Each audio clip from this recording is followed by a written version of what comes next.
7h. Europe 1, bonjour. La revue de presse internationale à 7h moins le quart. Nous sommes d'abord en Grèce. Bonjour Clémentine Athanasiadis. Bonjour. Vous êtes à Athènes pour Europe 1. Clémentine, de quoi parlent les médias grecs ce matin ? Des rassemblements organisés dans toute la Grèce 2 ans après la collision de 2 trains ayant causé la mort de 57 personnes, en majorité des jeunes, rappelle le journal Ikafe Merini.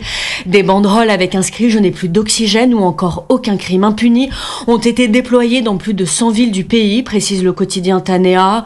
L'appel au rassemblement a été lancé par l'association des proches des victimes.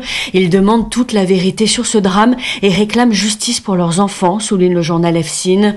Devant le Parlement, à Athènes, des dizaines de milliers de personnes se sont réunies, témoigne le quotidien Iavi. Selon le titre de presse, c'est l'un des plus grands rassemblements de ces dernières années.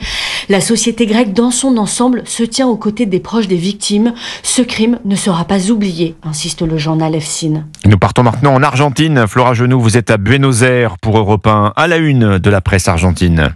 La première privatisation de Javier Milei, comme le titre Infobae. Le président ultralibéral argentin l'a annoncé. Il souhaite privatiser tout ce qui peut l'être. Les actions de l'entreprise métallurgique IMSA doivent ainsi passer aux mains d'une firme américaine, décrit TN. Le sort de la dette de près de 600 millions de dollars de l'entreprise et de ses 700 employés doivent encore être définis, précise la chaîne de télévision. Il s'agit d'une soumission économique aux États-Unis de Donald Trump, critique El Destapé, des États-Unis et son fonds monétaire international que l'Argentine cherche à reconquérir en vue d'un nouveau prêt.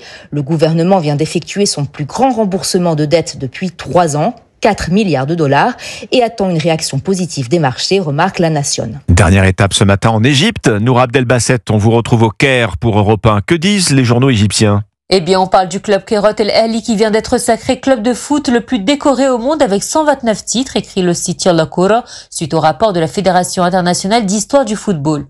Fondé en 1907, El Ahly, qui veut dire le national en arabe, a été champion d'Égypte à 43 reprises, a soulevé 39 fois la Coupe nationale et 12 fois la Ligue des champions de la CAF. Les Diables Rouges détiennent le record de titres dans tous les tournois suspensionnés selon la FIFA.